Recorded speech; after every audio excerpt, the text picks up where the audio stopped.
host, Frederika, and we are discussing Limbo today. This is a game where you play as a little boy looking for a sister in Limbo. Okay. So. Yeah. Okay. Wait, did you really have to spoil it? It's. So we'll go around and introduce ourselves. Should I go first? Or? You've already gone. All right, got Yeah. it. Okay. My name's Robert. I played Limbo. Completed it outside of the one trophy to get through in one sitting without dying less than 5 times. Tried new attempt. My name's Kat. I played Limbo. It was interesting. Very interesting. A little rage-inducing, but pretty cool. My name's John, and I played Limbo. Forget when. I liked it. It was very scary, too many times. My name is Taro. I played Limbo quite a while ago, and I remember the experience being very distinct. I personally liked it. It has a very compelling and very rebellious nature to a lot of the video game tropes that we're used to today. So I thought that was very fascinating. I'm Jamie. I watched a Let's Play of Limbo. And I heard about it when it came out and was snarky towards it for no good reason. I don't really like it, but I don't obviously have a good justification for it, having not played it. I'm glad that I watched a Let's Play of it, because it was enjoyable enough to watch a Let's Play. Great art, great atmosphere, for sure. My name is Alana, and I played this back when it came out on the Xbox 360 as part of an indie game revolution going on that platform. And I think this is one of my favorite games from that era, although I don't know if it's necessarily, being that it's a puzzle game, it's not the type of game I would replay often. That's it. I'm Anthony, and I played it recently, and I liked it. And I'm Patrick. I also played it recently, and I did not like it as much. I'm sorry. I could feel the anger coming from the corner of the room. It's not the game's fault. It's my fault. I dislike both platforming games and puzzle games. So this was really stabbed me right in the back. So, but I did actually. So despite the fact that it wasn't a game genre I'd usually like, it was a fun game. It was very pretty, and it was surprising atmosphere, which I think Jamie said as well. Jamie, you said you didn't have any good reason to dislike it. What are your bad reasons for disliking it? Well, my bad reason at the time that it came out was I feel like it came out at a time where I was getting like puzzle platformer exhaustion already. I don't remember exactly what year it came out, but I place it now with like its contemporaries being like Braid and maybe Fez. I don't know if there's like a big time gap between those. I think it was in between. Like, I think it was after. It may have been like after Braid and before Fez. Yeah. So like, Braid was a game that I loved, but I mean, I was obsessively trying to play or at least like follow along with like every game that was coming out at the time. Like that was around where there was like a saturation point when like indie game development started to explode, where I kind of gave up on that and realized I can't actually be aware of like everything. But I was still like trying to be aware of everything, and there were just a lot of puzzle platformers that was very very trendy at the time. So like the thing about it being rebellious is I'm really curious to hear like in what way, because to me like I felt like I couldn't tell from what everybody was saying about it and what I saw like how it distinguished itself from the other puzzle platformers besides being prettier. And I mean, it was very clear from just looking at screenshots and stuff, like it had fantastic art direction and atmosphere, but that kind of wasn't enough for me, I guess, to want to play it. And in like watching the Let's Play, like the puzzles seem well designed. Like they seem like okay puzzles, but it's just, I don't know, it's not enough for me to like set it apart from the glut of other puzzle platformers. So that's the main reason.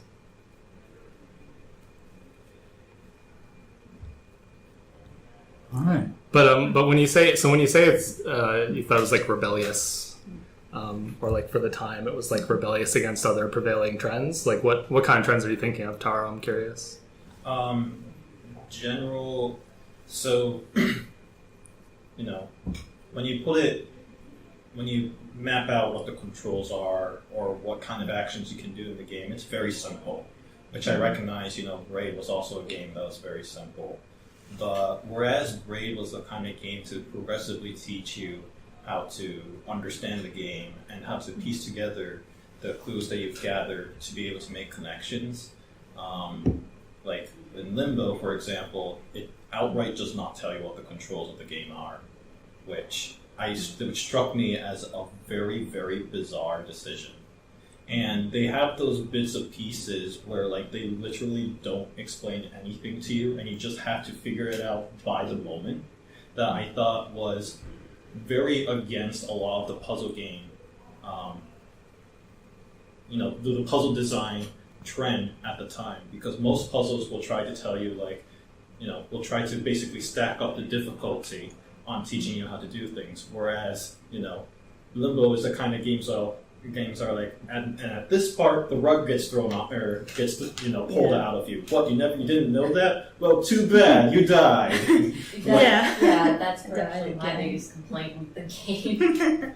So that's what I mean by it's very rebellious in that sense, in the sense that like it's almost a memorization. It's half memorization game and half puzzle game, and I find those like the part where it just kind of seems to go back and forth to be a fascinating design decision. So that's my reasoning behind that. Also, the rules kind of change. Like, Yeah. I mean, you'll go through and suddenly you don't get to move the way you want to move. You have to move in one direction when those brain slug things get Right. you, and you have to let those brain slugs get you. There's no way around them. Mm-hmm. And you go in the different parts. You have like the forest part where there's different types of puzzles, and then you come to the factory setting and different types of puzzles. You're not doing the same thing all the way through. So I think in that sense it's not just building off what you already know. It's you literally have to approach it differently in each part. I think that's very much that's kind of rebellious from what I can see. I can see that as rebellious. It definitely it did seem like it had a lot of trial and error elements to it. Like it was watching Let's Play was reminding me the other Game Club game we played that reminded me the most of was Another World, actually, where there was a lot of like figuring out a puzzle by dying repeatedly, or at least like the first time. Like I'm curious, I feel like there were a lot of cases where it's a large portion of players are going to die like the very first time, but they use that as kind of like a teachable moment, which is kind of cool in some ways. I wish I could go back to the time when I really enjoyed stuff that was like more in a scripted sequence. Like sometimes I still like it, but the other game that it made me think of when I was watching Let's Play was Aladdin for Genesis. I think it's in the Super Nintendo version as well, but there's this like level where you're escaping the cave after you. So there's you're, a level. right, you're outrunning the boulders, and the end of that level is the first time I remember like a thing that's just through the design of the level. It's basically like a scripted sequence where you're not going to survive unless you run exactly this way to outrun this boulder, and then it ends with you having to jump, make like a leap of faith, which normally I wouldn't like, but it's just like at the last possible second, and then the like carpet flies in and catches you right before you think you're going to hit the lava. And I loved that at the time, like when I first played it. And there's so many games that I feel like take that and do like a much more polished version of it. Like I feel like this game is like another sort of evolution of that, and it just kind of makes me sad at this point. Because again, I agree, like Patrick, with your assessment. Where it's like I feel like it's me. I want to be able to enjoy it, and I can't. So it makes me frustrated with that I don't get enjoyment out of it like anymore. Because it's just, I don't know. I like see the seams of it too much now. And it's just like, I don't know. It's like I either like the designer, I don't, but I don't have anything to do with it. Whatever. Actually, I think, speaking of trial and error, I read somewhere that the developer described it as trial and death. Yeah. I think that was very fitting. It's very forgiving in terms of like the checkpointing. So Yeah. that's it's like every section is a checkpoint essentially. So And to challenge. probably not in Patrick's favor here, I always thought that the platforming was also incredibly generous as well. Like the gaps are almost all the gaps are really, really easy to jump over, and like jumping over the solid ways and that sort of stuff. It felt less like a timing issue and more like a, well, okay, how do I actually do this? Because clearly, you know, this table saw is much larger than than my pitiful boy can actually jump. So it's like, all right, I need another way around this. It never felt like the platforming part of it never felt difficult, like demanding is the word I'm looking for. I always kind of got the feeling you were. I'm sorry, you guys. No. I was going to respond to Taro's horrible accusation. No, I was going to agree. Generally, I found my problem with platformers is I don't particularly care for them. Not that I find them extremely difficult. I agree that for the most part, I found Limbo also fairly generous. Not easy, but not overly difficult. There were a couple places where you needed specific timing to get something right, and when the whole world is rotating around you and you got buzzsaws and you got machine guns, that's kind of a pain in the ass. But generally, no, I didn't find the platforming too difficult, but it was difficult enough to feel like you were accomplishing something. Right. I don't know. I felt the biggest challenge was like figuring out exactly what sequence you needed to do to get through it, which was more like the puzzle part of it. But I also I could kind of play around with the environment, and it was like, you know, I could open this thing and then try it, see what happens if I do this. If I move this box here, how do I line it up? I don't know. That was kind of fun for me. So what do people like about Limbo? We mentioned the graphics earlier. Everyone's graphics, thoughts yeah. about the graphics. It's got a really good aesthetic. Yeah. I also feel like the aesthetic kind of lets him get away with a lot more violence to the character. I mean, if you saw a little boy getting dismembered like that in color, it would be absolutely unforgivable. The sound design is also like. Oh, really gosh. good. They did a very good job. Yeah. Oh yeah. And even the drowning sound, you're like, oh my god. Oh, yes. It's just a bunch of bubbles, and you're like, no, what have I done? Everything gets unmuted. I You get just so- see his arms flop around. Yeah, and I got so panicked when you go under the water. I'm like, oh, catch it, get up. That was the other. It did remind me of a few other games actually. It also reminded me of Tomb Raider, partly because, and I wasn't playing it, so I can't really comment on the controls. The controls seemed really floaty to me from watching it, which I usually don't like. I did not like the controls in Tomb Raider, but I liked the deaths in Tomb Raider, which I saw many times because I was bad at the controls. But like, it was very satisfying on some level to jump off a high place and snap your own neck. I don't know that it was satisfying in this game, but it was equally it was just a very matter-of-fact presentation of your death, I guess. Yeah. Which is very brutal. Yes, brutal. That's very direct, you know. You get the points for being straightforward, that doesn't mean I have to like it. Yeah. I felt like the whole kind of silhouette style of the visuals enhanced the creepiness in the atmosphere, because there were times just watching it where when there's these characters that suddenly appear from it's hard to tell where they are in terms of the background or the foreground or what they are right away, but it just takes my mind a second because there's missing information there. You know, it reminds me there's carcasses in the game where you have to really get close to them to realize, oh, they're dead. It's that's another thing that really helps with that. that aspect really helps with. It's like you're almost inclined to believe that everything is alive, but it turns out that's not quite the case. Yeah, actually, that reminds me. Pat, the first time we run across a dead body in that crate, Patrick wanted to try to see if he could save him. That's what I did. I kept jumping. I was like, "Come on, buddy, just twitch." It was like I was jumping up and down. Will the rope break or something? No. Those crazy eyeless jerks lock you up in there. Don't worry about it. Why were they so mean? No. It was. They were Yeah, weird. What were they? yeah, they look like, from the silhouette, they look like kids, but I mean, they could be anything. Right. They're hiding their horns under those hats that they're wearing. Yeah, I mean, actually, it's interesting. Your character, whenever he dies, the lights of his eyes go out. So, I mean, if you take the lights in his eyes to mean that he's alive and he's living, and those kids don't have any lights, they're not real. There's something kind of creepy and monstrous, possibly. Oh, At least that's how I kind of came to interpret it. that's yeah. That would make sense in Limbo, have some zombie kids. Another thing that I wanted to point out, I mentioned earlier that the game is rebellious. So I love Braid as well, and I do like Braid's rebellious nature of not explaining the story.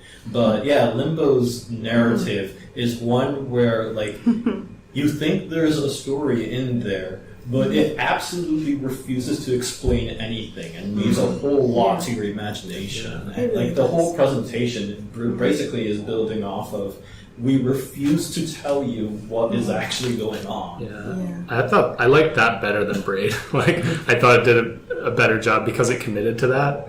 Braid tries to convey some of its themes through the mechanics or the atmosphere, but then it also has these long sets of text of backstory that's, sorry to Jonathan Blow, poorly written in my opinion, and just doesn't enhance the game. So I really like that Limbo just suggests potential interpretations. You kind of have to figure it out for yourself. Much like the In fact, the creator of the game himself at some point mentioned that the community around it has gone so close to figuring it out that he started hating the game. I read that too, He started hating the game, and he said, I meant the game to be uninterpretable in some way, but there was an underlying story behind it. They refused to tell it, and apparently... Didn't he go around telling people what it actually meant to him? He never told anyone what Was that somebody else? Jonathan Blow, the main developer of Braid, would go post whenever somebody would post a theory about what they thought, how they interpreted it. He would reply instantaneously, almost be no, wrong, no, and so people started to get very sick of him because of that. That's how he got his reputation. I don't think the creator of Limbo did that, but nonetheless, it's interesting to kind of get that reaction. From him. You'd post up your theory, the creator of Limbo would stare at it for a couple minutes and push it over a cliff and more Yeah. What were people's interpretations of what was going on in Limbo? That little boy did something terrible, and this is his punishment. You're right. Yeah, you actually haven't seen the ending. But... I have not seen the ending yet, no. Feel free to spoil it. I think I'd rather... Actually, the first time I saw the ending, I thought, wait, did I just go to the beginning of the game? Oh, I was mad. I was really mad. I was worried it was going to loop Yeah. and you just play it forever. I wish it did. I was about to. I wish it did. No. I wanted to finish a game, Yeah. so I didn't want for it to do that. As a designer, I wish it did, and as a player, I'm sure I would be annoyed. Probably would punch my monitor. Yeah. Yeah. So, should we spoil the ending first? If people are listening to this without having played the game, you should go play the game first. We're gonna spoil the ending. Come back after, we'll wait. Let's give them some time. Silence for 2 hours. You done? Good. Cool. You crash through some glass windows. Well, glass wall, I should say, excuse me. I assumed there were windows. glass walls. You end up at the beginning of the level, what seems to be the beginning of the level, and you find a small girl. And then it switches back to the main screen, and now you see what looks like two mounds and a wall of flies circling around them. And that's the end of the game. Actually, I didn't see any mounds, just the flies. I never so- noticed either of those, but All the I flies. didn't pay really much attention. Right, but so a lot of community seems to imply that both your main character and your sister are very, very dead. Which leaves, basically the entirety of the game as maybe it was a dream of this boy living back through his nightmares again, kind of thing, before he died. So that's one particularly popular fan theory that I remember reading off of Limbo. Well, another thing at the ending, the little girl is near a ladder. Yeah, and it's missing Yeah. the bottom. Yeah, and then when you get back to the startup screen, the bottom has gone away and stuff. I don't know. Given the title of the game, I just kind of assumed maybe that ladder was leading up to heaven or something. Boy went through all this crap to try and find his sister, and it's oh, finally we can just get out of here and never have to deal with buzzsaws ever again. But yeah. There's also another thing that kind of fuels the fan theories is at the very beginning, the first thing that you do besides falling into a pit of needles and killing yourself is you go down a hill, you jump onto a boat, and that boat leads you to the other side of whatever it's on. And there's a lot of symbolism behind that a lot of fans are trying to pick out on, Limbo being the gap between heaven and hell is my understanding because I'm not Christian. No, you got I it. don't think this is the traditional Limbo anyway, so. Yeah. So. I haven't read a lot of the theories about the ending, but I was wondering if people had come across one or had your own that felt coherent with the actual experience of playing the game, because there are all these different challenges you go through, and a lot of the theories that I've seen, I was reading, just to cite an example, there was one theory about, because you crashed through this glass at the end, it's the player character died in a car crash, and they're saying all this stuff when the levels are rotating, it's you're spinning because that area is close to the end, but there's so many things that don't cohere about that. Then then there's a giant spider, and was the giant spider driving the car? It's just, I don't know. It's not that everything has to, I guess, all cohere, but I feel I would like it better I would like it better if there were multiple interpretations and they were coherent. But I haven't heard anyone that really incorporates more than a few elements of the actual game. I actually heard one that kind of incorporated. It seemed to me to incorporate a lot of elements. I don't know if I agree with it or it's my Do share. that actually the boy is actually not a boy. He's actually grown up, and what you see is his progression from childhood and playing in the woods and that kind of thing, and moving on to being an adult and in a dreary kind of factory life, kind of, and moving to the city, that kind of. It could just also be it's not even him growing up. It's just more the transition from moving from one place and ending up in another location and realizing it's the same game that you have to deal with. I just think personally that the people designing the game just chose stuff not based on storyline, just on artistic merits, or not always an enemy or something has to have a story reason. Sometimes it can just be scary or some gameplay elements. So I didn't look too deeply into that type of stuff.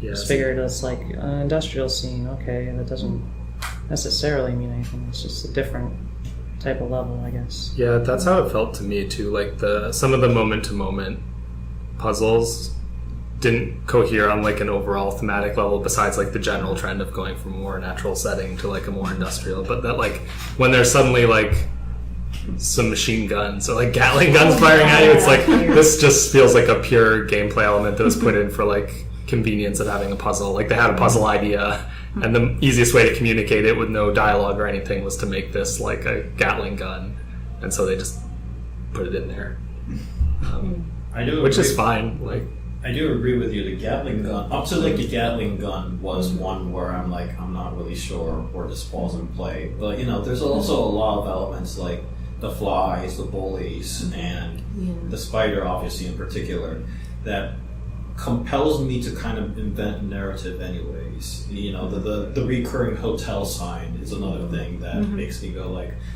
there's something in there that compels me to think that there is a story after all. And as Alana said, maybe the developers are messing with us, but that's part of the fun that we enjoy. Or a lot of us, clue finders and theory developers enjoy, and just putting together these random clues and hope that we can make a narrative out of it. So I'm fine either way, but I find that meta aspect of it just as much as fun. Yeah, I usually enjoy that too, and I did think some of the transitions were really effective. Again, just on like a atmosphere level, like the hotel sign is the first one that I can remember being like, the setting seemed like very coherent, like forest type stuff before that. At least that's how I remember it. And then suddenly the hotels felt very out of place. But that's not like, I'm not saying that as criticism. Like I thought in a way that kind of encouraged you to like think more and theorize about like what's going on. It was cool. Well, what's interesting about hotels is they're not a place anybody ever stays at. People just pass through, So symbolism. Maybe That's true. maybe the creators watched a lot of Barton Fink. That's all about like hotels as purgatory. I guess it's a pretty classic idea. I don't know, but I only started playing it yesterday, but my interpretation kind of like this might be a little dark. Like the nature of the game is so morbid and brutal. I almost feel like maybe the kids were like murdered by like a serial killer or something, or taken in the woods and separated and like brutally killed, and like this is kind of like the soul of the brother trying to find the soul of his sister, but also come to terms with the fact that he died in a horrible, gruesome manner. Because I mean, come on, you got giant spiders, you've got buzzsaws, you've got spikes. It is just dark and nasty.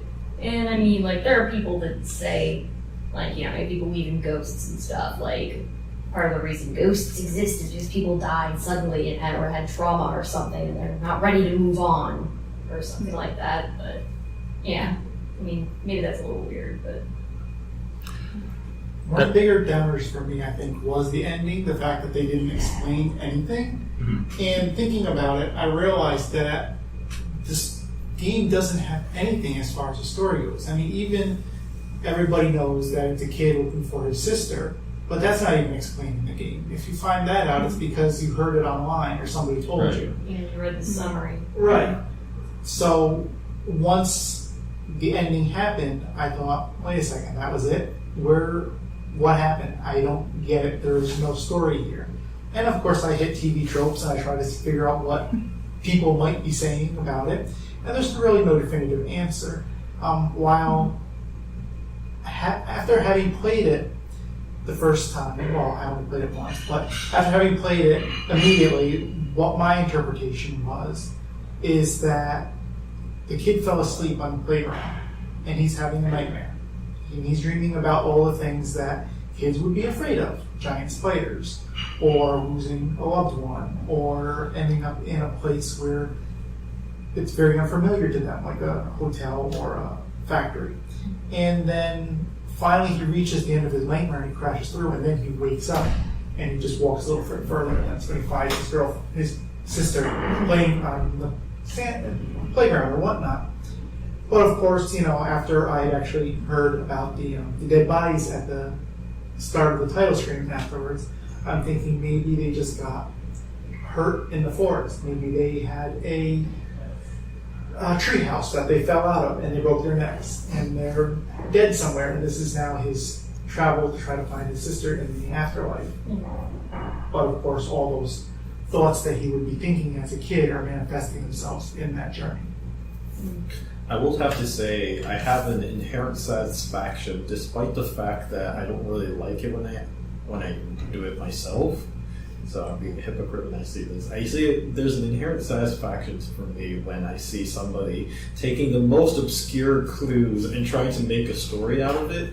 Like at the very ending right there, the girl stands up, but she doesn't look back. And I'm like, that's a throwaway detail. And then the people are like, oh, but is it because he's actually invisible, doesn't exist, and she just felt like somebody was approaching? Or maybe it was just something where she was doing it by accident or something like that. Like, I don't know. For me, I find that reaction fascinating from a lot of, like, theorists, let's call them.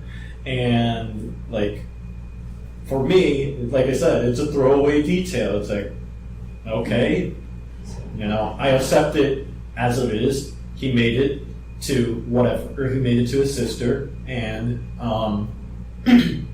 it sounds like an okay reunion, and that's about it. So, I don't know. I find that fascinating, that, the way the game is presented. Well, to be fair, any theorist, so long as they like the game enough, they'll come up with any sort of theory.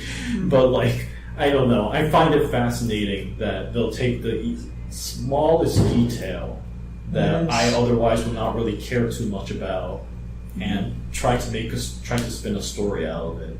That is the ultimate moment. I mean, the final moment in the game. So I think if any moment someone's going to pay attention to, it's right before the screen goes black. Yeah. I think another part of the bummer for me right before the screen goes black is I hope that at least at the very end just shine some light and show us what the kid looks like. I see. I mean, maybe he's looks like a crazy monster or something like that. We don't know what he looks like, and I was hoping to at least see that before the credits ended. Even going through the secret area where everything is completely pitch black, I was waiting for some kind of payoff, like to be able to see things, and it just brings you further into the stage. That kind of reminds me, this isn't about the game. Well, it's sort of, there's actually Limbo with a flashlight. Somebody made a video. I was making fun of it. It's kind of goofy. But see what those spiders really look like. You'll never guess. I'm probably sure Jamie's going to agree with me when I say this. Oh, challenge. I'm of the mind that I actually like the mystery. In a way, I really never wanted to know what the boy looked like. Like, I secretly hope that the game will never reveal it, and I'm satisfied that they did. So, Yeah, I generally really like ambiguity in a story, but I mean, I have occasionally encountered things that were just way too ambiguous even for me, Right. where I felt like they're not giving me anything to even work with to, like, get my mind kind of churning on things. But to me, like, the one sign of something that's really successful that takes this style of storytelling is if it can evoke like a fairly consistent emotion from like most of the people who have gone through that, even if they don't know why exactly. They couldn't explain the exact sequence of what happened, but they felt something like where it resonated with them somehow. And so that's why I was actually surprised. It sounded like you were alluding to maybe some fan theories that had like a very hopeful interpretation, because my sense of this was like there's lots of different interpretations, but all the ones that I saw were like bleak. And that was the way that I felt playing it. And like I considered that a successful thing, like even though, you know, I can't say like here's the linear sequence of like the story. Like that's still an experience that I enjoy on some level, and I can like compare notes with other people and we have something in common with our experience. Like even if we interpret it a different way, like we can share the emotional experience of it. So I don't know. Yeah, I'm surprised that people would have like a non-bleak interpretation. I'd be curious to read what those were for sure. You know, that actually, if you don't mind me kind of moving the topic a little bit, our question to all of you is, what do you think was the core emotion that you felt when playing the game? Despair. Sorry, despair. If no one heard me. Like it's the stark black and white for the most part. The silhouettes, you don't get information, and information is more often than not comforting to people. People want to know, and you're deprived of that. You're deprived of background music. You're deprived of a lot of stuff. And when you die, horrible things die. And everything you come across, like dead bodies hanging off, or dead bodies rotting, or machines that kill you. I mean, nothing about that encourages you. I mean, like the one time near the end of the game where you get close to this girl, and then one of the slug things gets you. Like, That was rage-inducing. So every time before that, I saw the little slugs, and I was, I know what's about to happen. And I actually missed the slug there. I was, oh wow! Yeah, am I at the end of the game? And I was hitting the right arrow button, and then slug comes out, and I start wandering back. But it's everything. It feels to me like it's designed to instill despair. I don't know. I felt like I had to protect this kid. I felt really bad every time he died. Like I was really like I feel like I'd have to be gingerly walking along and stuff. It didn't always help, but frequently it was hopeless. But I felt protective of the kid. And like everything looking pointy, and because there's a lot of pointy surfaces. Yeah, there's like little mounds and stuff. Like even like the first forest level, when you find out about steel traps. Like I found myself being a little paranoid. I was like, is that gonna? But eventually, I just blew it off because honestly, I felt like the game was punishing me and rubbing it in my face. And this kid kept dying on my watch. Like there's this one part where it's like. This is, I think, the first part I got really stuck on. There are a couple platforms, and like those zombie kids are up there. They see you coming, and they like, one kid releases like a rope, and it's got a steel trap on it.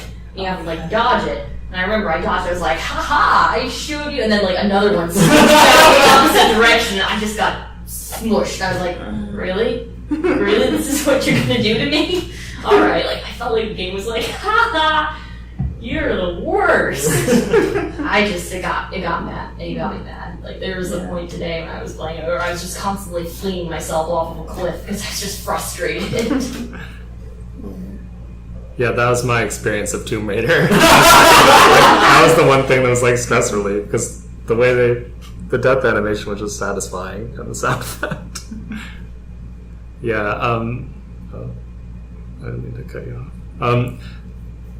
One thing that like didn't work very well for me, I guess, what like so much of the mood and like the atmosphere of the game is really effective, but just the fact that so many of the things that you encounter in the puzzles are very traditional game elements to me. Like they feel like a lot of standard building blocks of like a game level or like a puzzle platformer, and that took me out of it.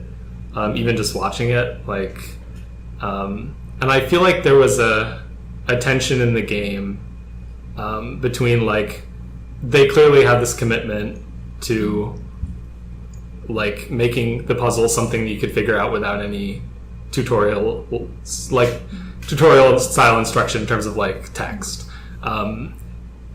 So that means like every obstacle or puzzle component needs to really effectively communicate its like affordances and all the how it works just by its nature and by its like silhouette and all these things, which means like I feel like when we're just, kind of going back to thematic coherence, like I feel like there were some things where they painted themselves into a corner a little bit as far as like the best way to communicate that is just to make like a buzzsaw for example, and like that might or might not fit with any kind of overarching story or whatever. It fits the mood of like a nightmare. If you were to take like a very general interpretation of like the themes and stuff, it didn't like totally break the mood because it was all like bad stuff that kills you, but it's just like, oh, here's the part with the spikes, like I know how to, it's like every platformer ever in that sense, and that I didn't like that aspect of it, but I don't know how else you would do it.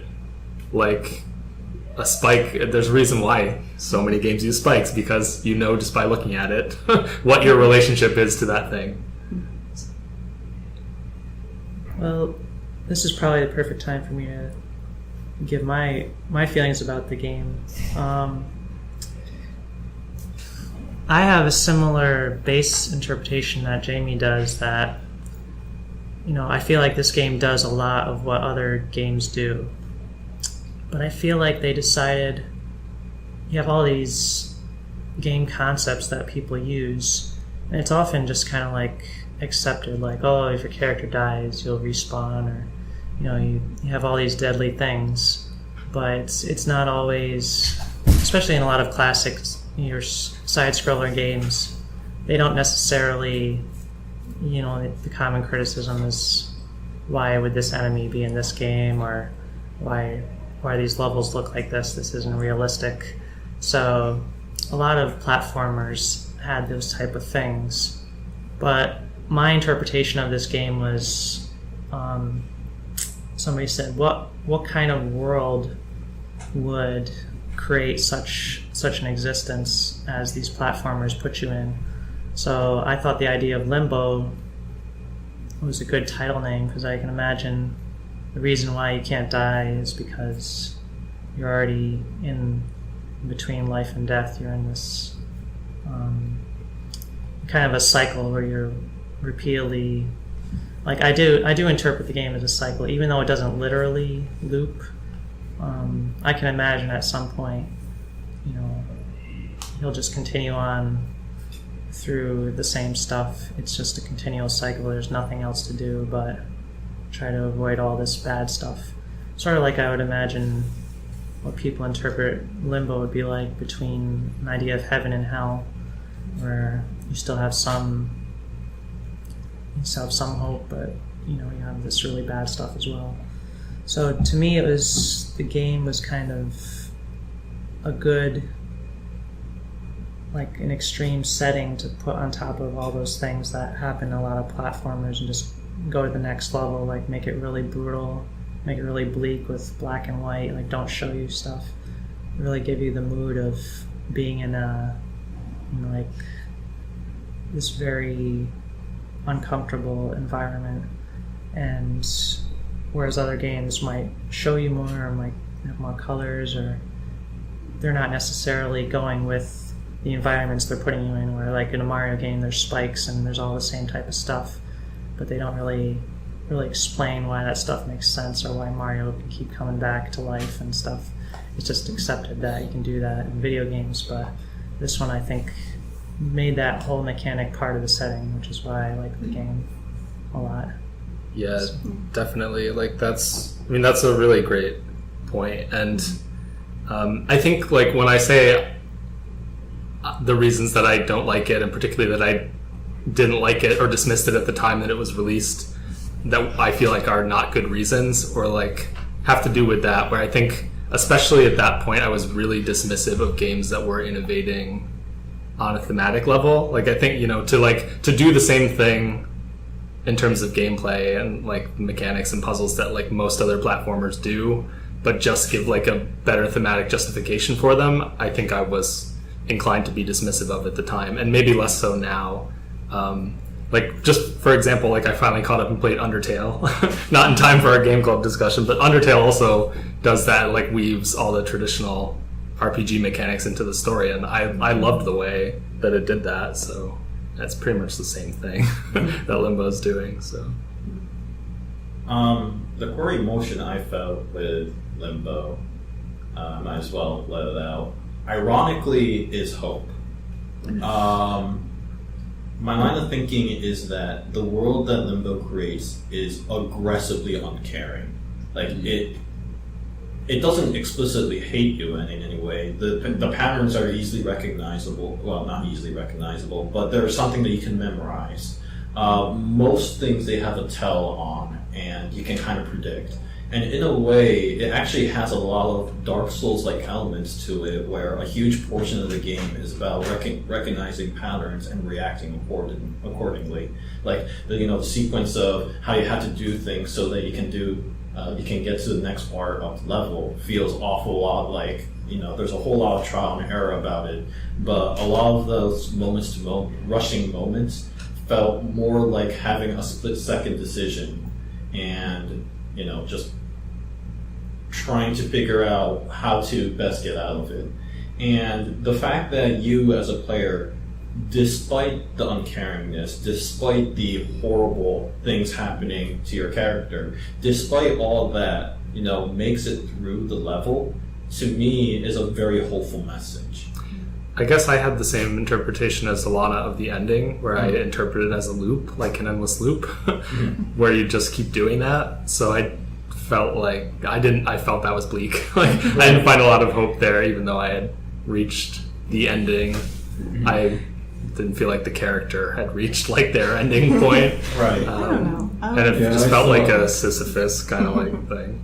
I hope I can just stop now and not play because I don't want to anymore, and I hope there isn't something I'm going to miss as a result. Yeah. That's the kind of hope I have. But you do make it to the ending, and granted, it's not a happy ending depending on who you talk I didn't to. feel hope. But like, I kind of saw some hope. Sorry. Not everything was out to get you, actually. That's the thing. Some things were scary, like those things that would eat the slugs off of you. I mean, when you first see them, they look like monsters that are going to get you. But they actually are helpful. Yeah. That's, just because something looks dangerous doesn't mean it is. Shout out to those guys, whatever they are. Whatever those things are, yeah. They actually were very, very helpful when you needed them and when you could get up to them. But... So, and the little rat. Yeah, the little Thingy. ratty thing. Frog, lizard thing. Yeah, that thing didn't attack you, just ran away. No, that was that giant mosquito you hitched a ride on. Yeah. It's the right on, and then also seriously wounded. Oh yeah, I forgot about that part. Thanks. You're welcome. It'll be okay, it'll come back. As if like having that spider chasing you and then just pulling out its last leg brutally. It wasn't like disgusting enough. I was like, do I really have to do this? I don't want to roll the body. That's awful. That was die trying to do that. Yeah. That actually made me feel less sympathy for like the player character, and I probably would have felt differently when I was playing it, but I was watching a Let's Play. I was like, oh, I mean, this is what you have to do, obviously the way it's designed, but it just made me irritated at the designer and like, is the implication supposed to be that this little kid is just a jerk because they have to do this? That spider was So when you just pull off its last leg, like it's no threat to you anymore.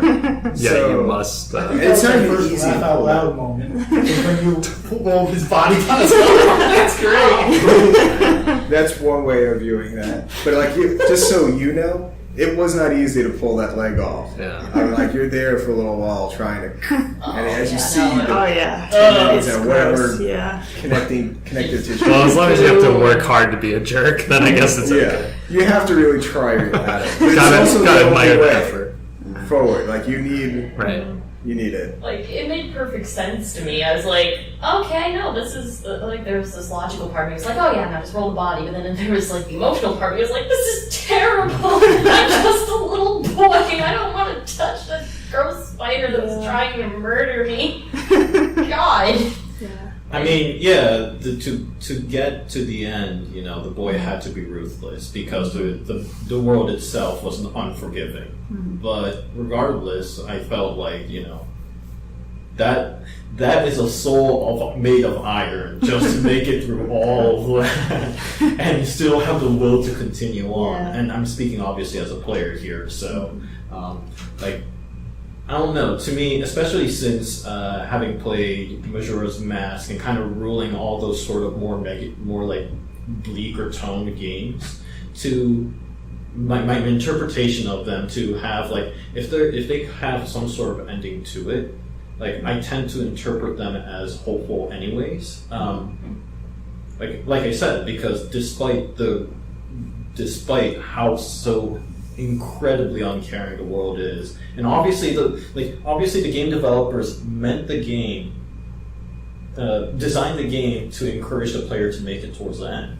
So I feel like that inherently makes it a lot more hopeful than a lot of people would normally interpret it as. So I don't know. That tends to be my opinion in that regards. Yeah, I kind of looked at it as he's willing to do whatever it takes to get to his sister. That's my interpretation. He will go through, he will do disgusting things. He will use a other kid's body as a flotation. Yeah. Oh, what about that? Yeah. And then set off the trap so he doesn't die, so he can find her. It's kind of a dark. It's dark, but it's practical. Right. Dark, practical, but also kind of, that's love right there if you're gonna do that. Just to find somebody, yeah. I just remember when I was playing the game, I was like, okay, creepy. I think the first time I started playing this, I was with some friends at college, I think. I only played it for like 2 or 3 minutes. I was like, okay, walking along, okay, avoided. I don't remember if it's the spider legs appear before the traps. I don't remember, but I just remember I saw the spider legs, the first ones you see, and I was like, nope, I'm done. I'm not playing this game anymore. Nope, that's it. Just the sound effects and the sudden stabbing. I actually jumped playing it yesterday a couple times when I got stabbed, just because I hadn't quite figured out the timing of the movements. So I was like, alright, it's drifting into. Oh my god! Suddenly I'm dead, but. Yeah. I remember, I remember going along in the game, and I was like, okay, this is kind of dark, but it's doable. Even after we passed the spider legs, I was like, all right, it's terrifying, but that's okay. When I really lost it was when there was that rope with the dead body, the meat on it with the flies. I was like, I gotta climb that, don't I? Oh God, no! That to me was just. That was an extra special step of gross, and it's kind of when I realized this game was not gonna pull punches. But I think that's kind of cool, actually. Talking about it is actually kind of making me like it more, which is weird because I was so frustrated playing it, so mad. But everyone keeps saying boy. I mean, I just interpret things as not quite being of this world anyway. I don't really think there's a light you could shine on the boy and you'd see him. I think it's just a shadow person. Oh yeah. Literally, all this stuff you see isn't real world stuff necessarily. It's just interpretations of things. So, the spider isn't a real spider, etc. It's all kind of abstractions. So I don't. It was gruesome. It was a brutal game.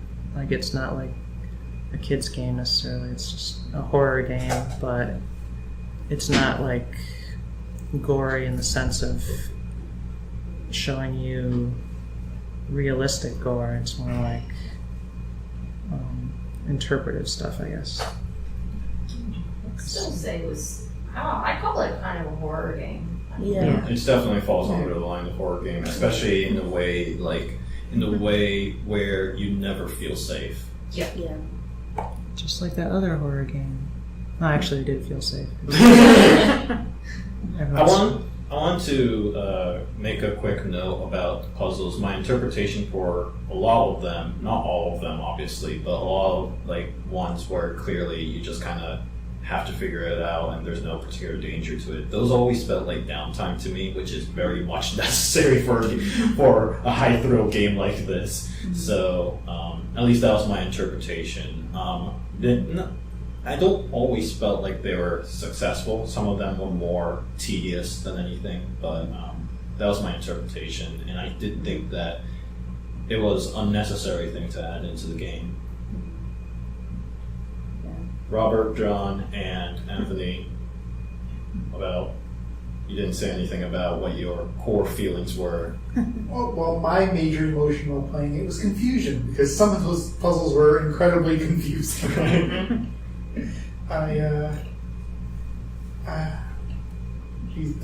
So starting at the very first thing, which was the very first thing that you can encounter that can actually kill you, was the bear traps. Right. And I did not know they were bear traps when I first saw them. All I saw were these little spikes coming off the ground, and I thought, oh, they're leaves. Let me jump in the leaves. That didn't turn out well. This is not Undertale. Then I thought, maybe it's like Prince of Persia, where you have to walk slowly and the spikes won't kill you. No, that didn't work either. I don't know how many times I died before I realized I could grab the side of them and pull them. Then I think the the first major one where I actually had to look at a walkthrough or let's play, I guess you could say, was getting rid of the spider's first 3 legs with the trap, because I didn't realize that he was knocking a trap out of the ground far back in the level way that I passed. And it's just as I played along, there were a lot of puzzles that were pretty easy to figure out, but there were also ones that would have me scratching my head for days if I didn't look something out. Makes sense.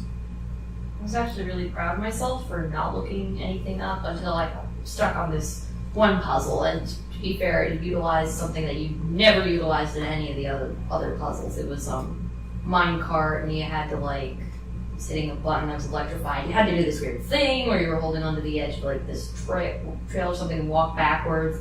Totally bizarre. It was a one-off. It was a one-off mechanic, so I felt a little better seeing that. But I got a bit the game could be stupidly frustrating, and it wasn't helpful necessarily. I don't think I ever would have gotten past that level if I hadn't looked it up. But at the same time, I'm kind of glad I was challenged like that. It's sort of refreshing in a way. Yeah, I feel like this is one of those games where the point of the game isn't necessarily for everyone to finish it. It's not going to necessarily help you get through all the challenges. And the idea of if you're stuck in limbo, you're not going to, and you're just going to repeat everything anyways. There's not, people get frustrated that there's no great goal at the end, but a lot of classic games have no great goal at the end. You might get a screen with some text on it, but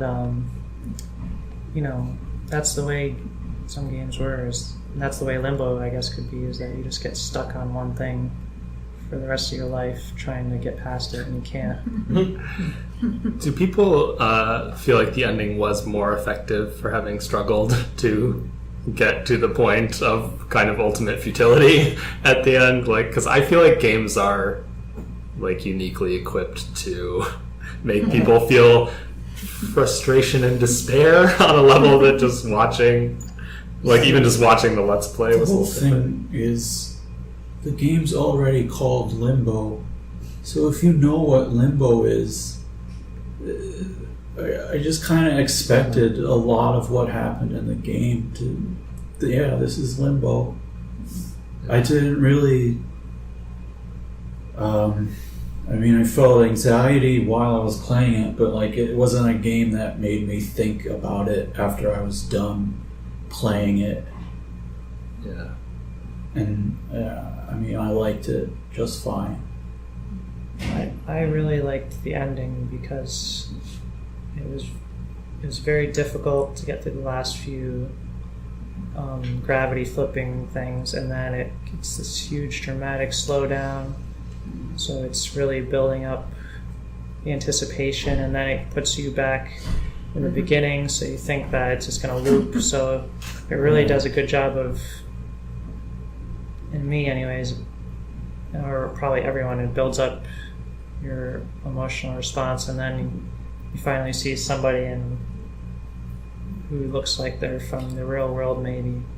So it's it's a lot of good build up, and the fact that there's no, to me the ending was fine, that you saw somebody who looked like they might be human or was your sister or something, and if that was the point, then you mentioned the fact that she doesn't look back, I don't think anything is accidental, but I was pretty satisfied with the ending. I thought it was built up really well and then executed well. I don't know. I can theorize that they didn't have a girl turning around animation. They had to release the game as soon as possible. The ending made me feel like garbage. Because they didn't have a girl turning around animation and didn't make it in time. It's just death and pummeling. And you don't get anything. Well, yeah, exactly. That's fine. It made me feel the way it should have. Yeah. But like, how out of place would it have been, like, if she turned around and ran up to your character, like hugged him, and it would have been this happy, sappy ending? I kind of realized I didn't want that. Now with our powers combined, we can escape Limbo. I was like, no, you know what? This game has been very frank and brutal, and like I respected that it didn't give me the happy ending on a silver platter. Like, I just assumed it was there. I felt like it was there. Because anything is better than getting poison darts shot at you by creepy eyes. I was just happy to have an ending, honestly. Yeah. When I thought Right. it was going to loop around, I was like... That's why I say, like, as a designer, probably a jerky designer that I am, like, I would prefer it to actually loop. Because I feel like it lets the player off the hook in a way that's, like, satisfying where it shouldn't be, because it's still an ending. Like, and I don't feel like that fits with the concept of Limbo. Like, I like when games, I guess, put you in the same headspace as, like, the character you're playing as much as possible. And, like, it did, for the most part, like, throughout the experience of actually playing it. But, like, and I'm curious, and, like, other folks, like, I had a similar feeling, I guess, watching it, in that a lot of things felt really obvious, like they fit the concept. Right. So, but the ending, whether or not I saw it coming, it was like, after watching, I was like, yeah, there's no other way it could end, really, right? But I'm wondering if, for those of you who felt that way about it, it's hard to say because that's your one experience, but like, how do you feel like that affected your experience? Like, did it make it easier to kind of take the ending? Like, I don't know, did it dampen the emotional effect of the ending to see it coming? Or is it like worse on some level that like, if you're in limbo and you're trapped and you're going through the same thing over and over again, it's probably very obvious to you as well at some point, like what's going to happen, and that could make it worse. So I don't know, I'm just curious like how the obviousness of it affected your experience. Well, like I said, when I saw that it might loop, I just thought, I don't want to play again. I just want it to be done. Yeah. Sorry. Did you feel? Did you actually feel? I mean, are you saying sorry as like that's something you felt like sorry? Sorry, don't want to play again. Yeah. But it did end, right? You did make it all the way to I made it the ending. Yeah. I mean, like, do you feel guilty for walking away when like the main character can't or something? I guess I'm just trying to figure out how to interpret what you didn't really feel attached to the character really. What if It's just here's Limbo. This is what Limbo looks like, and I didn't really think about how did these people die. Yeah. You're just what's next in Limbo? Understood. This is what Limbo is. Crush me and pull me and shock me. My original interpretation of the ending, so I spoil every game for myself, not just kidding. But Limbo in particular was a game where I've already seen the ending, and then I finally played it, and my initial, when I saw the Let's Play of it and making it all the way to the ending, my initial impression was that, when he makes it to the girl, the sister, that was it. Like, the whole wall shattering and everything was him actually returning back to the normal living world. And he makes it back and makes it to the sister, and that, to me, I interpreted that as a happy ending. In that sense, I think it's pretty effective, because you just went through some incredibly brutal puzzles. You're now in this incredibly safe location, but as you're walking through it, you're already feeling the dread of, oh no, this whole thing is looping. But it turns out, you find your sister after all. So it's a very unusual bait and switch. Yeah, you find her in Limbo. Right. It's a very unusual bait and switch in the sense that for the majority of the game, anytime your sister makes an appearance, you're like, oh, this is for the worst, because the game is, just brutally uncaring like that. Yeah, it's the moment that Patrick mentioned earlier where, you see the sister and then the slug gets you kind of thing. So like, all the way up to this point, you just expect the worst, including the whole looping concept of it. But it turns out that you really made it. You made it to the ending, and the journey's over. You're done. Didn't you feel completed. good though. And whether that feels good or not, I do feel a certain set of satisfaction from that. In that, I did. the important thing is I experience relief. Yeah, most of the game you're like alone. Mm-hmm. Everybody you meet, every person you meet is hostile. Mm-hmm. So you finally meet somebody who is your, somebody you care about. I mean, assuming I mean, even if you're in limbo, you've got company now. I Right. thought that was kind of in a bleak world. I don't know. Isolation seemed to be a really important theme throughout the whole thing. So finally, meeting up with somebody who wasn't going to kill you is, I don't think the next second is she turns around and attacks you or something. Now, that would be a very interesting ending. But yeah. I have played games, by the way, where I made a quick note about feeling hope. There has been games where the ending is a literal backstab, and this did not feel like it. So I tend to interpret it as a more hopeful ending. Yeah, that's how I kind of take it as. It's a hopeful ending. I'll admit that I didn't realize that he looped around until I was back to the title screen. Mm-hmm. I crashed through the glass, ended up in the forest. I'm like, okay, I'll continue on. And I met the girl, and then after the credits started rolling, I'm thinking about it, and I'm like, I think that was the start of the game. Yeah. It didn't click in my head until afterwards, rather than like when you landed. But when I thought back on it, I realized that it's like, well, first off, I never even expected that glass to be coming. Like, there was nothing that told you this is going to be the end of the game. It's not like in the World 8-4, you know that when you jump over Bowser and you grab the axe, it's going to be the end of your game. You didn't know that here. It's just like you're going through the middle of a puzzle, suddenly crash, and that's the end of the game. But I thought that was a great way of ending the game. Mm-hmm. Just hits you from out of nowhere type of thing. Mm-hmm. I was still disappointed that there was no explanation of anything. Right. But I liked the way that they did end it. Well, how do you know when you jump over Bowser in 8-4 that it's the end? Well, you know that there's no World 9, so... How do you know that? Because your friends told you. Yeah. Alana? I mean, you probably are talking about the fact that she doesn't, their interpretations of her not turning back. I think at the time I thought about the possibility that like maybe he is a ghost in some alternate world, but maybe this is his ability to see his sister again, even though he can't interact with her. And this is his reward for going through all of this crap, was to get a connection to the real world again, so you could just see her.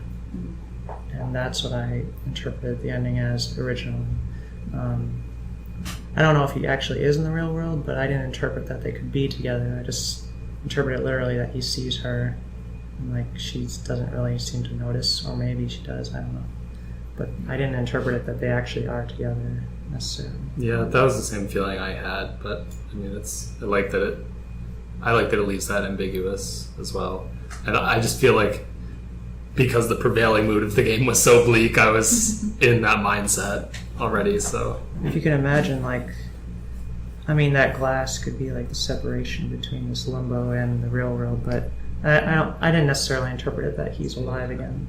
But maybe he is. I don't know. You can be super hopeful. I mean, the transition is like really abrupt. If you look at it very carefully from a ground level, it's like there's just flat industrial floor, and then there's suddenly grass, and you're like. And the thing is, I thought it was originally water. Like, when the whole glass breaking, to me, didn't look like glass. The way it was falling through water. Oh yeah, it does look like that. There's like particles all around, and it just looks like he's falling through water. So, I don't know. That was my initial interpretation before someone said it was glass or something. yeah, I don't know. The more that I think about the ending, the more I feel like a sadistic game designer because I really don't like that it lets you off the hook. Like, I don't like that it gives you, it like actually ends and gives you the opportunity to like have a hopeful interpretation, I guess. Maybe because I consider like consistency of like emotional reaction of people to something like a benefit, and I don't know why. It's not inherently better to have everybody react the same way emotionally to a thing, but like, I don't know, I just, not to make it about this, but like another thing it reminded me of this game is a game that I just made, which is kind of about despair on some level, and I was in a very bleak mood when I made it. And it's a loop, like it doesn't end.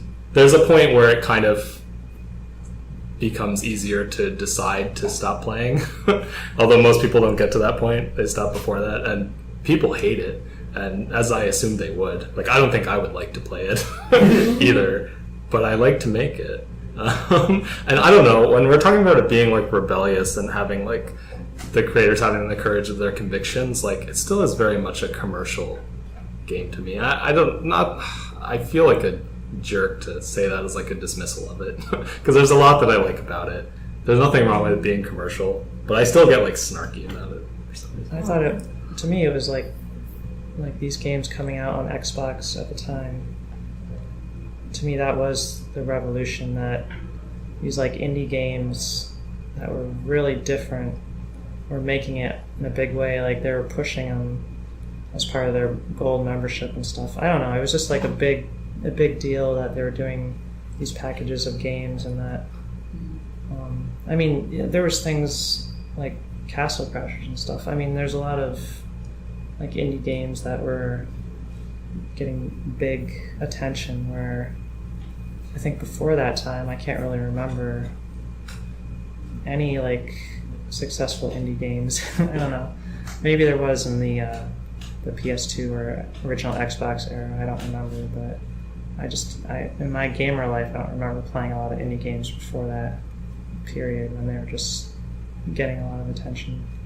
So I don't know. I'm glad it made it to that point where it was, because I mean, I'm sure Microsoft isn't going to put it out there as like an exclusive or hype it the way they did, unless they, it was something that could be commercially successful and that people would like. So I mean, I don't know. I think it's good if people enjoy your game. So yeah, I do too. Like, I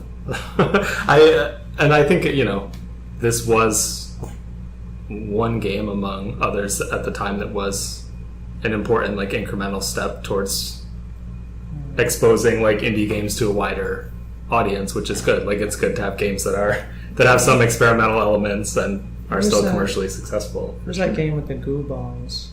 World of Goo? World of Goo. That was a similar type of feel. It was not brutal, but it's another indie game with a very simple artistic style. I like games like those.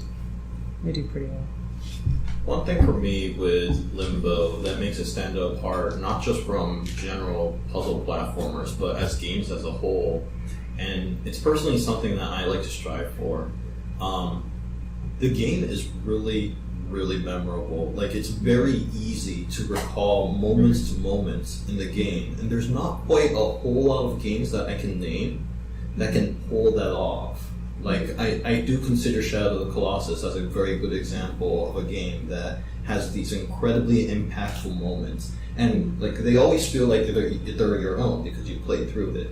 And Limbo is another game that makes me feel like, do you remember the part where the spider tried to stab you? Do you remember the part where you first encountered the slugs? Do you remember the part where you're stuck inside a bunch of webs? And I can go on and on and on about this. It's like it has an extraordinary level of impact, and it as an audience, as a player and an audience, even just looking at it from a YouTube video, it evokes such a strong emotion that it makes it very easy game to remember and very hard one to forget. And like, I find that extraordinary. I personally find that to be like a huge, amazing trait that not even, I love Braid for the heck of it, and yet, you know, it's easier for me to remember Limbo than it is for Braid. Or like that, or like, you know, Jamie and I having an internet argument on Legend of Zelda: The Wind Waker. Like, I find Wind Waker utterly a forgettable game, in my opinion. And like a couple of other games are much more. No, it's not forgettable. You're wrong. Wait, about the I wanted to mention the spider thing, because to me that is one of my most memorable moments, and I'm not sure if I'm remembering this right because it's probably been 6 years since I've seen it or played it, but from what I remember, you get in the spider webs and you're slowing down into a crawl, and then you basically can't move anymore, and the spider grabs you, wraps you up, I assume like fills you with poison or something and kind of hangs you or something, and then you have to swing yourself, and then you like Then you have to hop around. and then you're like all crawling bumped around up. and in the spider web still, like that whole sequence was like amazing to me. Like, and there was other parts where you like get stabbed by the thing too, but I mean, I don't know. And that isn't really like, that whole sequence isn't completely in your control, but just the way it sort of, you're not sure if you're dead, and you know, like, how you move is kind of different than other points in the game. So I just really like that whole sequence. Yeah, I think part of what makes it really memorable is that there's so many different moments. It doesn't all blend together into one set of puzzles where you are doing exactly the same thing over and over again. There are distinct puzzles. There's ones that I can think of, and you know, remember the number of times I went through and tried to redo it and redo it and redo it. So maybe it'd be a fun activity to. What moment would you think? Do you think of most, or remember most, or death, puzzle, or Spider webs. Any Or flash sequence. moments where something tries to kill you, whether it be kids setting off traps that, you know, press trying to drop on you because you didn't know there were switches on the floor, or like, you know, the boulder just rolling down you can just barely hear it, and you're like, what's that? And it's like, oh god. It's like, no, it's that kind of sort of stuff. Now that I think of it though, it doesn't quite commit to that towards the very end.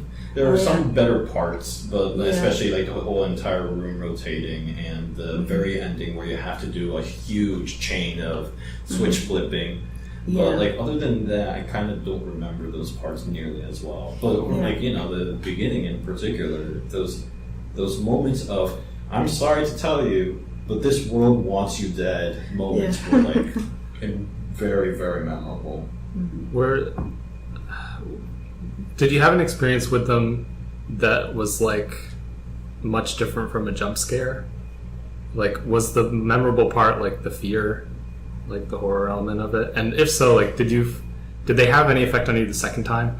Like, after you died, presumably quickly, like, and realized that the checkpoint is like right behind where you were, and there's really no in-game consequence. Like, because I feel like that lessened the memorability of the things to me. Most of the time, I actually survived them because you know, it was the flip up a moment. Oh, I need to jump, or like I need to run away. That I eventually figured out pretty quickly without dying. As a consequence, be able to conquer that challenge. I guess so. It's not so much that I would argue it's not so much the jump scare moment of it, so much as, you know, the build up, and more importantly, the split second decision that you have to make to be able to figure out, oh, this is what I'm supposed to do. Very much kind of like WarioWare-ish affair, where you have like even less than 5 seconds to figure out how to play the game. Right. So there's more like sustained tension and suspense to those moments. When you're actually playing, I don't know, I always jumped and always felt like, but before I die, and I remember how I died, and it was tense for me to play that way. Yeah. So it wasn't just It a sounds jump like scare. sounds like from what people were saying before, this is I guess the opposite of a memorable moment. But people were talking about kind of this constant low level tension just because of the graphical style. Like there could always be something the equivalent of like the bear trap, right, where you can't really discern it. So And that to the me is sounds. like I don't know, it feels like the more impressive or like distinct thing about this game compared to like there's a lot of games that chain together a highly scripted set of highly scripted moments, like the Aladdin thing. And I don't know, I've lost my appetite for that stuff. It doesn't like make me feel a lot. Also, sounds. It builds the tension. The way Yeah. they use sounds in the game. You're going along, suddenly you hear something. You know something is coming towards you, or it's going to hurt you. Right. When you find the kids for that one where you have to with the pressure plates, Oh, whoa. and there's this horn, and you're like, it's this almost like a I don't know, battle horn kind of, and it's like. That sound, it's ominous. You don't know what's going on initially, and even so, it's not a sound that sounds comforting or safe. So you know something bad going to happen when you get when you hit something and you start having the blades come at you. You can hear them coming even though you can't see them yet. There's a lot of sounds. The spider makes a sound that's distinct, it's rumbling kind of noise. Yeah. Well, yeah, and even when it has no legs, it makes a sound that stops when you push it onto the spikes. Everything sort of clears up, and suddenly you start feeling. I think the sound is a really important part of making things tense.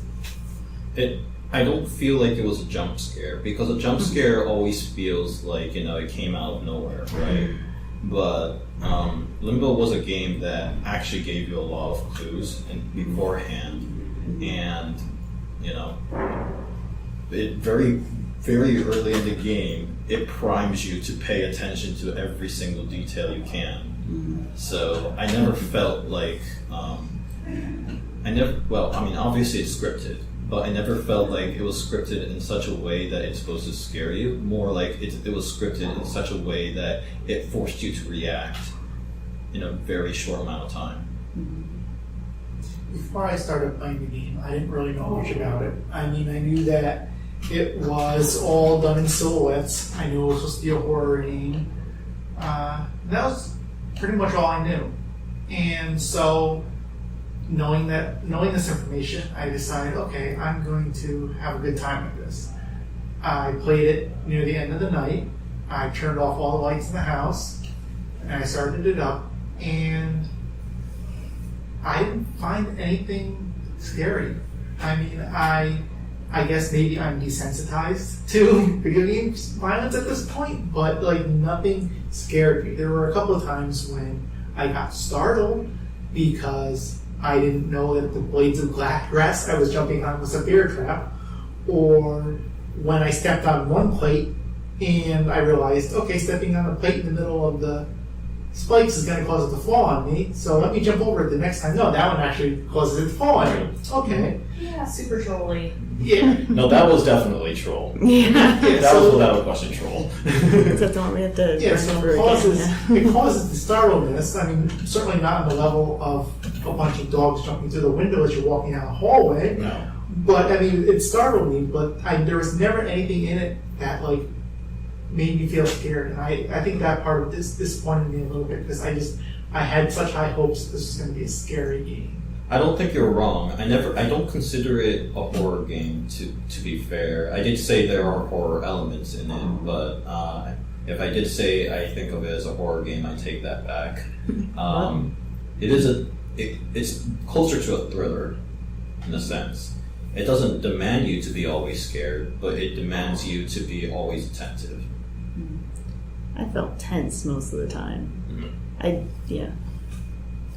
Also, disclaimer: I love thrillers. Yeah, I think part of the whole bleakness of the black and white, not being able to see things clearly. I mean, that probably does take away from the horror as well, because it's not like it's unclear exactly what's going on because it's all in black and white shadows, so you can't really.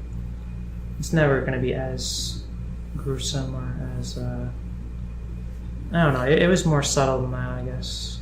You know, it just sort of matter of fact about the fact that you're going to die, and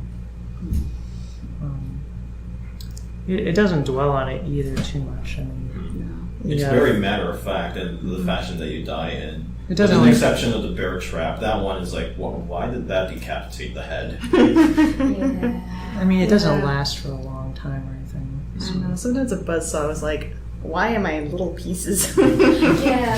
There are times you just like exploded and yeah. The game was just trying to be gross in that case. But I didn't feel like a lot of the deaths were cartoony in any way. It's, obviously the aforementioned exceptions being like, wait, why? But like, I didn't. Yeah, it just seemed like it was just ragdoll. Get touched by something that kills you, you fall apart. Really. To be fair, it's They didn't. There wasn't really specific deaths for a lot of the deaths. I wish that I had played it rather than watching a playthrough because I feel like it's a totally different experience in terms of tension. Totally different. Yeah, like I can't it say. is. My expectation is I would have had an experience similar to the one you're describing, Robert, just because, like, I don't know, there's different things that cause tension for me playing a game, like sound design and atmosphere can have an impact for sure. But the other thing is like stakes to what I'm doing, and it feels like that's where the game is being so forgiving, where I don't think I would be concerned if I got like overtaken by the saw blade or whatever it is I'm trying to run away from in this scripted sequence that's supposed to be tense. Yeah, there's really no penalty for dying other than trying again, and really dying is a reward because you've learned something. Yeah, right. and that's where to me the game suffers a little bit in comparison to Braid. And I know, like, we've been making that comparison a little bit. I mean, they're not the same game, and they're trying to do different things, but they are both puzzle platformers that were popular around that time. And like Braid, to me, it started from the point of like this infinite rewind mechanic, and the fact that takes like all the stakes out of death. And it's starting from that point. It was like, what are all the different things that we can do from there? Like, if it's just the puzzle itself, not necessarily like, the execution in terms of like platforming mechanics and stuff. And then like there are so many more memorable moments in Braid to me because there's an incredible inventiveness with like all the different permutations that they were able to do starting from that point. maybe we should have another game club with Braid. Why are you pointing at Jamie? He already did his. Well, it's a roll of the dice. Yeah, he shouldn't get to go again. Yeah, I won't be. But Maybe you should pick 5 games next time. No, I'm just kidding. But yeah, I mean, I think there was a bit of variance in terms of the puzzles in Limbo, but just, I mean, I don't think you can compare with the amount of variation in Braid. That's a really hard standard to meet, of course, for any game. But then, like, a lot of the variations came in, like, this scripted sequences to me. But, I don't know, one scripted sequence is very similar to another for me as a player, in my experience. So even just watching it, I didn't get a lot of, like, there wasn't a lot of memorability from one to the other. Like, I don't know. When you died by getting electrocuted by a motel or hotel sign versus, like, getting killed by a spider. I don't know. I like the different deaths. Yeah. What makes a moment memorable? Do you just have to remember it? Yeah, That's probably a good test, but I mean, I imagine the makes- reasons why people makes an remember things are impression. very If you different. think about Limbo, so. what do you think of? What moment do you think It's of? good at making an impression, whereas Braid is a bunch of fuzzy little guys walking around and you bounce on their heads. Doesn't make as much of an impression on me. Memorables are things where, like, I can point out a moment and people will recall it like I don't have to describe it too much, and people will be like, "Oh, right, yeah, that happened." And more importantly, they'll react to it positively, as in like they'll board negative or like that kind of stuff. Oh, Well, what if they respond to it negatively? And Yeah, they I mean, don't it's remember still it. memorable. There's some Positive. memorable moments I can think of very negatively, like that ladder with the dome, the glass dome. Oh yeah, I remember figure that part. one. No, that one was That was a pain. that one was a weird one. Yeah, it was very different. It was a little tricky, but I mean, me with puzzle games, I just kind of, I don't know. I see what elements are around. I do a bunch of things, do them in different succession. I don't necessarily try to logic my way through it, so that might be a good thing. I'm not remembering it. Oh. It's in the hotel. That's the part where you had to break the dome glass, and then you had to jump out of one of the broken sides, right? Oh, Well, I you have remember that. there's a ladder. Right. There's a ladder you have You to had to jump push on. it up. Yeah, it's climb like up a it. it's like this, and yeah. You try to you jump on it, the ladder, climb up as it's going down, jump off as you get to the top, just the right moment, and hit the Right. glass so that it breaks, and then you land on some lights. You have So yeah, I do agree with you. That's a very negative memory. That was very rage-inducing. But What? But I like the fact that I tried playing it again today, and I got through it pretty quickly. Actually, the first time though, it was painful. I figured that one out pretty quick. I mean, no, it's easy to figure out. It's just the execution is difficult, and nobody. There's not that many puzzles I like where the execution is difficult. Whether the puzzle is obvious, and the solution is obvious, but the execution being very difficult because that just feels feels less like a puzzle to me. Yeah, because you have to run up go up the ladder quickly, and I don't know. I liked. Sorry. No, go ahead. I liked figuring out the puzzles. Yeah. No, for the most part, the puzzles are completely competent, and I personally like them. It's not so much the puzzles I tend to remember more, but like motifs, like moment to moment kind of things. Sliding down rooftops for the first time, seeing chimneys, and you get out of the forest. That was pretty cool. Yeah, and there's just the one where there's smoke coming out of the chimney, and Yeah. The first time when you realize that you have to hit a switch in the midair is like one of those, oh no, this game has started something that I know I'm going to hate. But like I remember that part too. It's That's one of the more fun puzzles, I think. It's a very interesting mechanic, changing the gravity. I absolutely love Yeah. that. kind of feel like Limbo had a mad scientist in there somewhere with the weather machine and then the gravity. I wouldn't have minded if like the whole game was like that, honestly. Well, okay, maybe I wouldn't have minded if they would got old pretty Should quickly. play VVV. It's a whole game That's their with that Strider. mechanic. I like it. Possibly. Strider. Strider, yeah. It's another one. Where's Taro going? Oh no. It's time to wrap it up. Taro left the room. The most memorable part for me was when Taro left. Without explanation. You guys remember that? Man. I think the most memorable part for me, apart from the ending, was the hotel, when you get to the hotel sign for the Yeah, first time. that was pretty cool. I don't know why exactly, besides like I had to recontextualize like my thoughts about what this environment was that I was in, because like why is there a hotel in Limbo? Yeah. Well, that's If how he I went felt to when I saw the the roofs. if Taro went to the restroom, he's gonna be locked out. You know, You can go around.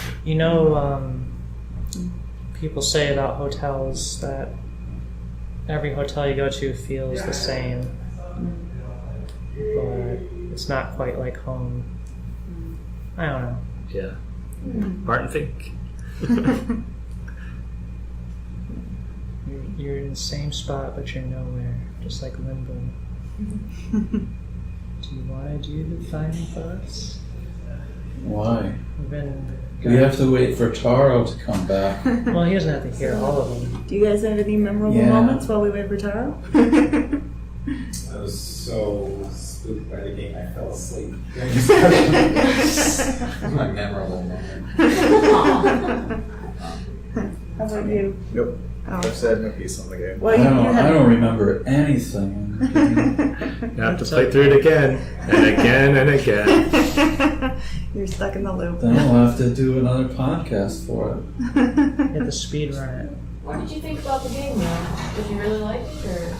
It was really weird because when I played it, I think I got it during like a humble bundle, like one of the really early humble bundles. Where, Yeah, that's what I did. Taro's back. Yay! Taro.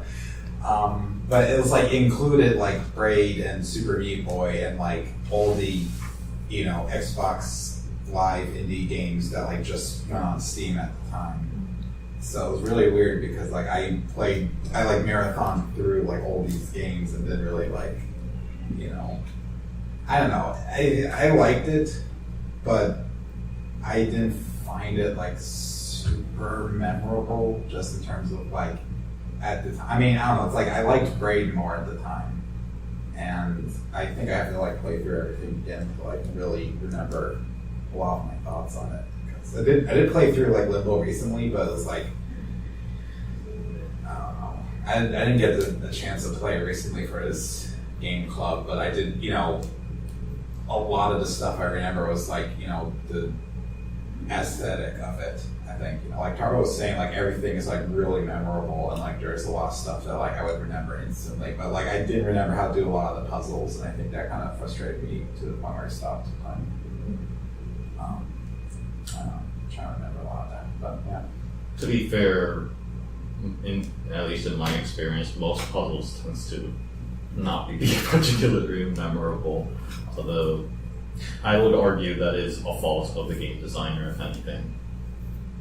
I don't think the puzzles need to be memorable. It's just like normally I could remember. I guess it was really frustrating because it's like everything else about the game was really memorable, but I couldn't remember how to play it, and it's like it's kind of more just like frustrated at me that like I couldn't remember like how to get through like a part that I kept like dying on like hundreds of times. I was like, Yeah. I'm done. I know that feeling. Alana wants to wrap it up. No, we're gonna discuss this forever. Stuck here. This is Limbo. Limbo. I can leave any time.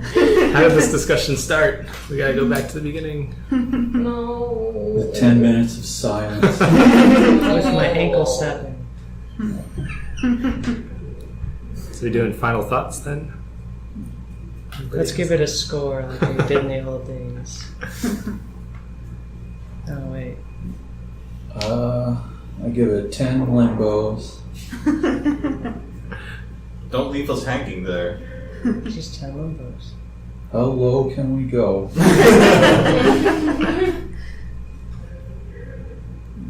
I want to apologize to the creators of Limbo for being a snarky, dismissive jerk. Then and now. I'd like to think less so now. There are a lot of things that I liked about it. I'm glad that it was the selection this month, and it seemed like people had lots of different impressions, which was cool. I think the thing that I took away from it was, like, there's lots of different ways for a game to innovate, and, like, it re-highlighted for me, I guess, that I, like, place a lot of emphasis on, like, formal innovation in terms of, like, the structure of the game, in terms of what I get excited about, but I think this was like an equally cool and valid. Like, Limbo does innovate in a lot of ways, just not. It takes the basic template of like a puzzle platformer game and doesn't really change that part of it too much, but it picks a really good theme to like fit that context, and then does lots of cool things with the aesthetics on top of that. And so from that perspective, it's definitely a memorable game. I think it's kind of depressing on some level that like one of the best themes that just maps naturally to like a thing I've spent so much time doing, like puzzle platformer, spent a lot of my life playing those, and the Limbo theme fits on top of it, like fits it like a glove. So spent a lot of time in Limbo, I guess. Glover. I Glover. would say this game is worth the price. Everyone should play it as long as you're old enough. And there's even a demo, so you can try it out. But definitely worth it. And Anthony has played it for 3 hours and 4.2 hours. So he's gotta love it at least that much. That's how long it took me to complete it. Yeah, it takes a few hours, and I think it'll be worth it. I want to make a quick note that if you're coming into Limbo for the first time thinking it's a puzzle platformer, yes, there's a lot of puzzle elements to it, but please don't think that way. Puzzles are very much not the core experience of Limbo, and to think like, oh, this is going to be a game about solving things, I'm sorry, you're deeply mistaken. This is a game about making very twitch reactions to the dangers that comes to you No. out of the blue. No, it isn't. That to What me, they want. that to me, I feel like was the core experience No. of that game. No. I mean, I see where you're coming from. There were moments when I had to make quick reactions. I usually failed those moments, but the times when I succeeded, like the first time around, I was super proud of myself. So. Right. There's no penalty for death, so it's not about that. Yes, there is. You see yourself explode. That's a reward. Yeah. There's also Depends the, on there's Learn also the fact. something. I mean, there's also the fact that the game is steep on memorization, which is not what I would expect from a puzzle game at all. It is a puzzle game. It is. It absolutely I know, is. It's a puzzle platform. Yeah. I'm not denying that it's not a puzzle platformer. I'm You're saying said don't it's think telling of it that people way. You better not think of it as a You're puzzle sadly platformer. mistaken. And if you do, you're wrong.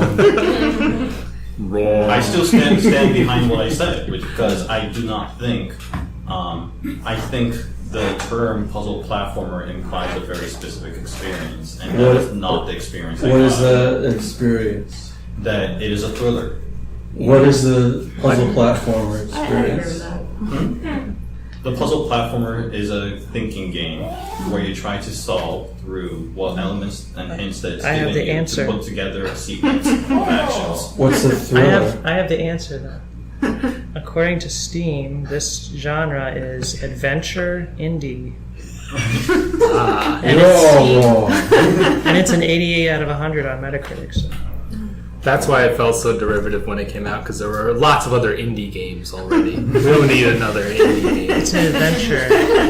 It's an adventure that everyone should experience. They're all the same, those indie games. And the next one, another indie game. Madden 25. So my final impression is, as far back as I can remember, it's not a game that makes you feel good, despite my former assertion of the fact that it is a game about hope. It's definitely not a game that makes you feel. I mean, you can feel smart about it, but it's not intended to make that the core experience. It is very much a game that makes you feel very uneasy, and it's very much a game that requires you to be incredibly headstrong was the word I was thinking, but I don't think that's quite captured. Determined. Determined, yes. It is a game that requires you to be determined no matter what. Jamie understands that now. Yeah. He was Play smiling. Undertale. Anyway, so yeah, it's a game where you have to be very, very determined, and I think the game is strong for that. Honestly, I personally think it's an unforgettable experience. Does it fill you with determination? Thank you. Thank you. Thank It fills me with hope. No, It fills me with hope. there is no hope. There's no hope in Limbo.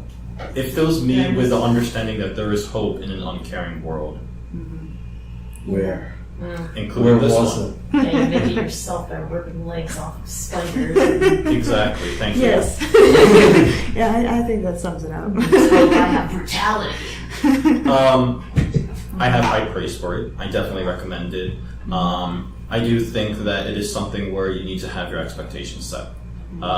It is not a game that helps you in any way, shape, or form. And, well, I mean, it's obviously designed to be completable, and it's obviously designed in such a way that it wants you to complete the game. but at the same time, it only does the bare minimum of that, and it will consistently troll you. It will consistently, put you under danger in times where least convenient. And I like that. I like that it is.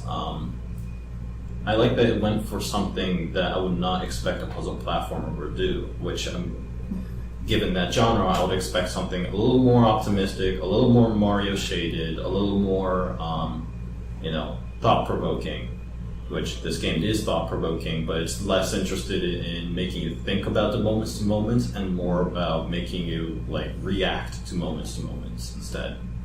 And, yeah, I thought, in my mind, I find that to be a unique experience that is very difficult, that has not been well replicated in other games. Especially Maddie. I found the story mad and deeply moving. I think Finish the game and just start another one. Football never ends, just like Limbo. John John Madden's story mode. Oh man. Full programmer, designer, John Madden. I would play that game.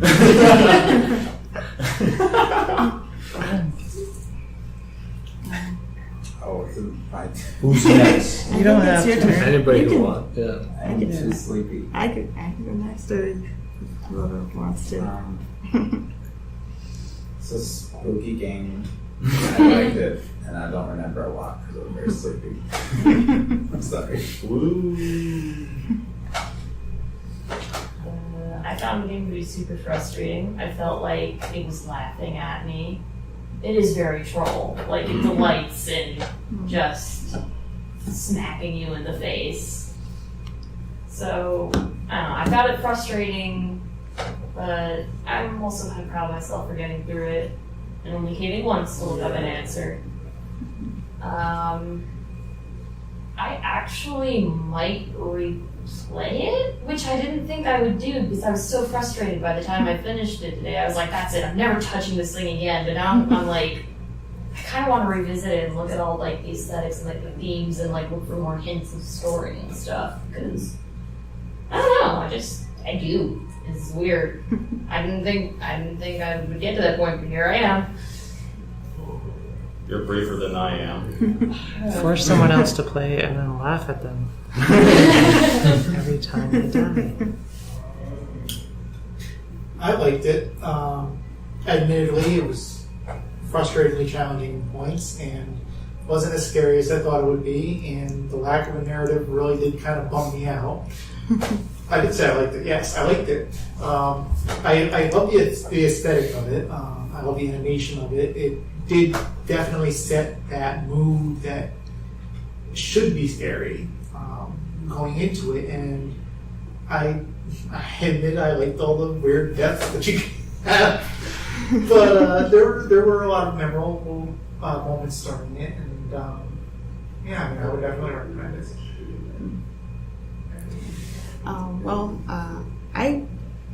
I liked it. That's why I picked it. I agree with Taro a lot where it's it's not exactly, when you think puzzle platforming, you don't think atmospheric game in this world where there's all these weird monsters and strange traps and things. And a game where you're going to worry about everything trying to kill you. That's not what I would think of with a puzzle platformer. So I think that's a very good. I agree with him there. It's not just a puzzle platformer. It's very atmospheric. It has a very dark world, but I feel like yes, there is hope in it. There is sort of a I'm going to keep trying kind of aspect. And if things are really light and airy, you can't. Hope isn't quite as impactful if it's happy and bubbly in a bubbly kind of world. So it kind of, to me, the hope and the hopefulness and the love that this brother has for his sister, and that's how I interpret it, shows up as more striking and more impactful in this dark terrible, trying to, murderous world. So that's how I view it. That's it. Nice. I've already spoken. I don't need to add anything more. Let's roll the dice. The end. Yeah. The end of Limbo. Hello, my name is Alana. The last time I hosted, I picked Spore, but for November, the game will be another Maxis gem called The Sims 3. And it's available for about $20, so if you've had any experience with The Sims, it's available on tons of platforms. Play The Sims and come talk about the greatest game ever made.